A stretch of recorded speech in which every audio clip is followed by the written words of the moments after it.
O Vida de Jornalista tem o selo da Rádio Guarda-Chuva. Jornalismo para quem gosta de ouvir.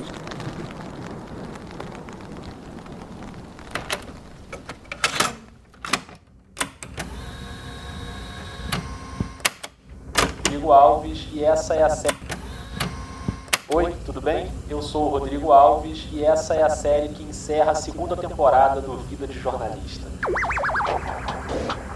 Aqui você vai saber como são feitos alguns dos melhores podcasts de jornalismo do país. No episódio de hoje, Introvertendo.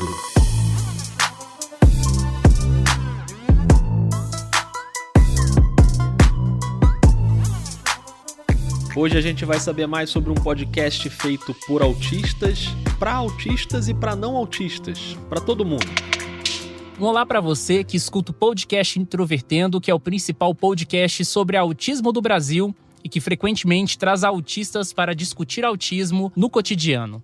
Meu nome é Thiago Abreu, sou jornalista, host deste podcast, diagnosticado com autismo em 2015, e hoje tenho 3 convidados para falar de um projeto muito importante relacionado a esta pandemia. O Introvertendo está no ar desde maio de 2018, já tem mais de 130 episódios, tem conversa, tem experiências pessoais, tem debate, tem entrevista. O podcast é feito em Goiânia, mas hoje tem uma equipe grande com pessoas de vários lugares do país, e quem organiza e apresenta os episódios é um jornalista, o Thiago Abreu.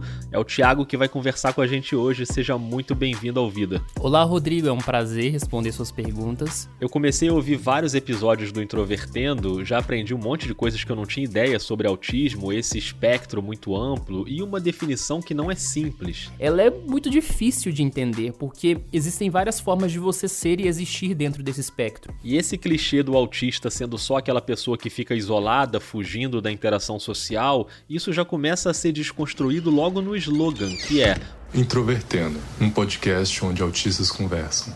E essas conversas começaram lá na virada de 2017 para 2018. Nosso podcast surgiu a partir de um grupo terapêutico na Universidade Federal de Goiás. E dentro desse grupo terapêutico, em que a gente interagia desde 2016, eu percebia que os temas de conversa, entre nós ali que estávamos no processo do atendimento, eram conversas incomuns em relação a outros lugares que nós frequentávamos.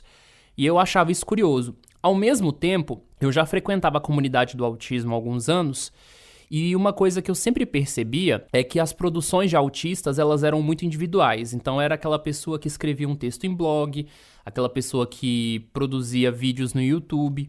Mas eu nunca tinha visto autistas interagirem em uma produção única, sabe? Não aqui no Brasil. E aí eu sempre fiquei pensando assim, se o autismo é um diagnóstico caracterizado principalmente pela dificuldade de interação social, e o chamado déficit de comunicação, quão interessante seria se a gente tivesse uma produção em que autistas interagissem entre si. E o Thiago levou essa ideia ali para os amigos, já pensando no formato de podcast. Até porque eu gostava muito de podcast, o Luca, que é um dos fundadores também, sempre foi um fã de podcasts, a gente ouve há muitos anos. Mas teve uma questão prática ali para escolher o formato de áudio e não o de vídeo. A gente escolheu o podcast principalmente por causa da questão da exposição. A gente sabia que fazendo podcast a gente teria mais liberdade na nossa forma de agir ali, do que fosse em frente às câmeras. E o áudio também te dá muitas possibilidades de brincar, de fazer coisas diferentes, coisa que o vídeo é mais engessado, Eu sempre falo isso aqui no Vida, da importância de pensar no formato antes de fazer o seu podcast. Isso estava bem claro na cabeça do Thiago e das outras 4 pessoas que começaram aquela jornada em 2018. No caso eu, Otávio, Luca, Michael e Marcos. E aí tinham mais 3 pessoas que faziam um grupo terapêutico com a gente, que entraram logo após que a gente teve a ideia de montar o podcast, que foram o Guilherme, o Abner e a Letícia. Os 3 não permaneceram por muito tempo, mas no início eram nós 8. E o Introvertendo nasce nesse grupo terapêutico e literalmente, porque a gravação era feita ali mesmo. Nós nos reunimos geralmente na sala de terapia, nossa terapeuta pegava mais 1 hora ali de horário, da sala, e deixava a sala disponível pra gente. Mas aquele cenário não durou muito tempo porque o áudio ficava com eco, não era o ideal. E a gente fazia muito barulho, então os outros psicólogas que atendiam ali começaram a reclamar que a gente estava atrapalhando os atendimentos. E aí a gente teve que procurar outros lugares dentro da universidade. Isso é maravilhoso porque é a vingança do podcaster, né? Geralmente o barulho atrapalha a gente na hora de gravar. No caso, eles é que faziam barulho e atrapalhavam os outros. É uma reparação muito justa. E logo no início do podcast, coisa de 2 meses, a gente já começou a enfrentar algumas dificuldades em gravar presencialmente. E aqui a gente começa a entender algumas características do autismo, porque geralmente quem grava podcast prefere gravar presencialmente. Mas no nosso caso, nós que somos autistas, existem algumas barreiras, tanto relativas à autonomia, né, a coisas do dia a dia, que nos impediam de fazer as coisas 100% presencialmente sempre. Então eu já comecei a pensar isso com 1 mês, 2 meses de podcast, da gente começar a fazer parte do conteúdo à distância. Então eles foram aprendendo jeitos novos de gravar, cada um na sua casa, para todo mundo ficar mais à vontade. A gente se reúne para poder gravar os episódios. Cada um grava o seu áudio separadamente da sua fonte de áudio, né? A maioria dos integrantes tem microfone. Eu recebo os áudios junto com o áudio da chamada que a gente faz ali pelo Skype ou por algum outro serviço. Eu recebo todos esses áudios e geralmente faço os cortes. Na história do Introvertendo, sempre fui eu que fiz a edição. Mas depois que a gente assinou com a Superplay & Company, que é a nossa produtora, eles começaram a fazer o restante do processo da edição. Então eu só faço os cortes e o nosso engenheiro de som, que é o Glauco, ele faz a limpeza dos áudios, insere as trilhas, então ele também pensou a questão das trilhas, tem uma composição nos nossos episódios, que geralmente é um violãozinho que fica quando a gente conversa, que é uma composição original do Paulo, que é outra pessoa da nossa produtora. As funções hoje estão bem distribuídas entre a equipe, um cuida das pautas, outro faz as pesquisas científicas, e como são 9 pessoas hoje, eles vão revezando a escalação de cada episódio. Então a gente leva em consideração a afinidade que uma pessoa ou outra vai ter com o tema e convidar essa pessoa, e aí geralmente nossos episódios são entre 2, 3, no máximo 4 pessoas. E tem os episódios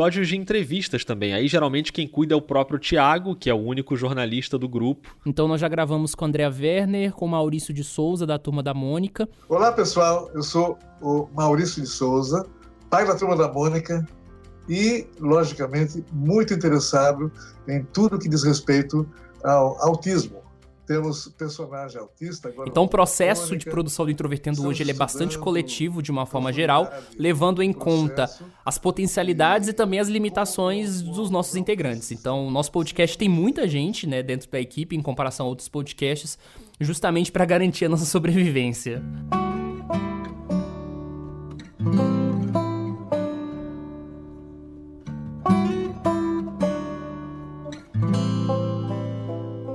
Você imagina a importância, primeiro para a comunidade dos próprios autistas, de ter um podcast com esse conteúdo. Semanalmente, direto, a gente recebe mensagens, seja nas redes sociais ou por e-mail, de pessoas procurando avaliações ou de pessoas comentando o quanto que um tema foi interessante para elas, ajudou no dia a dia, na autonomia. Principalmente porque o podcast dialoga muito com os autistas adultos, o que não é tão comum. Quando a gente discute autismo, a gente sempre tem aquele viés de autismo na infância, que não é errado, porque o autismo é um transtorno do neurodesenvolvimento, então a gente está falando sobre o desenvolvimento de uma pessoa, e se essa pessoa for alcançada durante a infância, ótimo, porque essa pessoa vai ter mais autonomia na vida adulta. Mas tem uma série de pessoas que passaram despercebidas ao longo da vida, receberam um diagnóstico de autismo na vida adulta, e que tipo de conteúdo vai contemplar elas? Então a gente produz conteúdo exatamente pensando nisso. Com temas que interessam aos adultos. Trabalho, sexualidade, várias questões, né, relativas ao dia a dia das pessoas, que muitas vezes, geralmente, as pessoas não pensam que está diretamente relacionado com o autismo, mas está. E o podcast acaba ajudando também os não autistas, como eu, por exemplo, que tinha uma visão muito limitada sobre esse tema e aprendi muito com os episódios. Aprendi, por exemplo, que alguns autistas têm dificuldade para identificar a ironia ou sarcasmo na fala, as expressões faciais. Inclusive, aprendi agora, num episódio recente, como os autistas lidam com os emojis. Você que gosta de conversar no WhatsApp usando um monte de emoji, para uma pessoa autista isso pode ficar muito confuso. Olá pessoal, aqui é a Thaís falando de Florianópolis. Eu fui diagnosticada com autismo em 2018 e o meu emoji favorito é a cebolinha, que eu demorei muito para entender o que ela significava. Não tenho certeza do que ela significa, mas ela é bonitinha e tá valendo. Eu sou o William Timura, eu sou autista, faço mestrado em Informática na Educação no Instituto Federal aqui do Rio Grande do Sul. E até hoje tenho dificuldades, principalmente em situações que eu estou muito focado em alguma coisa, em fazer essa leitura das expressões faciais das pessoas e entender o que elas estão sentindo. Oi pessoal, eu sou o Paulo Alarcon, diagnosticado com autismo em 2018 e voltamos aos tempos do hieróglifo na internet. Este episódio nós vamos falar sobre emojis, e se você é autista e tem dificuldade com emojis, com certeza. A função do podcast é quebrar o estereótipo. E da mesma forma que a gente quer chamar atenção para as pessoas dentro do espectro, né, que receberam um diagnóstico tardio, eu acho que isso também chama atenção, por exemplo, para mães de crianças, do quanto que as nossas discussões, muitas vezes, elas são esquecidas dentro da comunidade do autismo.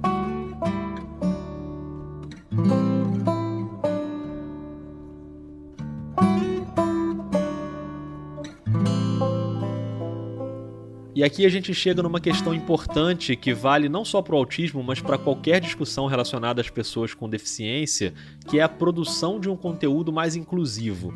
Se você faz podcast, você já parou para pensar se você está fazendo de um jeito que todo mundo possa consumir ou que o máximo de pessoas possa consumir? Nem sempre a gente pensa nisso, né? Para ser bastante sincero, quando a gente começou o Introvertendo, a gente não pensava em ser um conteúdo inclusivo. Isso ocorreu naturalmente. Porque aí você vai percebendo as reações das pessoas. Nós tínhamos muitos ouvintes autistas que se incomodavam com o processo da edição. Então eles falavam ou que a trilha era muito alta ou que o áudio era mal captado, e a gente foi se adaptando conforme as críticas que nós fomos recebendo. Mas a preocupação não era só com os autistas. Outras pessoas com deficiência começaram a acompanhar o nosso conteúdo. E aí, à medida que a gente foi conhecendo as diferentes deficiências e como elas se relacionam com o conteúdo em áudio, foi que a gente começou a promover algumas ações. A primeira coisa foi fazer a transcrição dos episódios em texto. Eu geralmente jogo no Transcriber Bot ali do Telegram, e ele já gera uma transcrição automática muito eficiente. Eu pego essa transcrição automática, jogo num documento e aí eu faço uma transcrição manual. Todo episódio que sai na semana é assim. Nós percebemos que esse conteúdo transcrito ele é útil para principalmente dois grupos. As pessoas surdas que sabem ler em português, e para autistas que têm sensibilidade auditiva ou detestam podcast, mas quer saber das nossas discussões sem ouvir, mas lendo. E pessoas surdas nem sempre entendem o português, né? Então a gente colocou um plugin ali no nosso site em Libras, e todo texto clicável pode ser traduzido com uma tradução automática para Libras. Você vê como a tecnologia sempre ajuda, né? Além disso, uma vez, um ouvinte do nosso podcast que é cego falou que ele sentia falta de audiodescrições nossas. Descrições sobre os próprios integrantes do podcast, para as pessoas conhecerem melhor quem é que está fazendo o conteúdo. A gente resolveu colocar audiodescrições de nós, integrantes, no nosso site.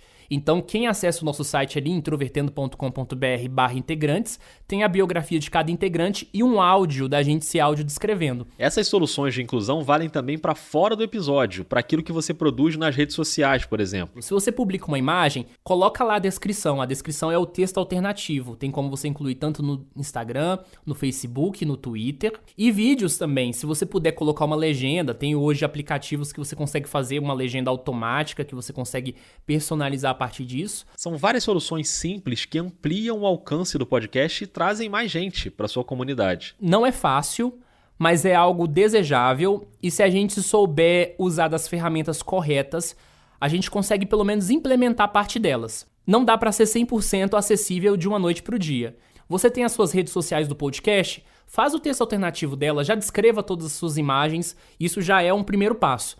Quando você puder fazer transcrição, você faz. Quando você puder fazer audiodescrição, você faça. O importante é que a gente não veja as questões de acessibilidade como muito difíceis e isso nos paralisar, falando assim, é muito difícil, então não vou fazer. E foi com base nisso que a gente sempre está pensando em ser um podcast acessível, até porque nós somos um podcast feito por pessoas com deficiência e o movimento das pessoas com deficiência precisa ser mais integrado, né? Eu acho que os autistas têm que participarem mais do movimento de uma forma geral. Com essas dicas preciosas e essas ótimas histórias de bastidores do Introvertendo, eu só posso agradecer demais ao Thiago Abreu. Tá, eu agradeço bastante. Imagina, foi uma honra. E muito obrigado mesmo. Um abraço. Um abraço, Thiago. Assim a gente encerra mais um episódio da série. Me diz o que você tá achando no Twitter e no Instagram. O Vida tem a mesma @, que é vida_jornalista, ou no e-mail podcastvidadejornalista@gmail.com. A série com bastidores de podcasts jornalísticos continua e amanhã a gente vai conhecer melhor o investimento fantástico em podcasts no jornal O Povo, de Fortaleza. Aos poucos eu quero transformar o podcast aqui dentro em algo de todos.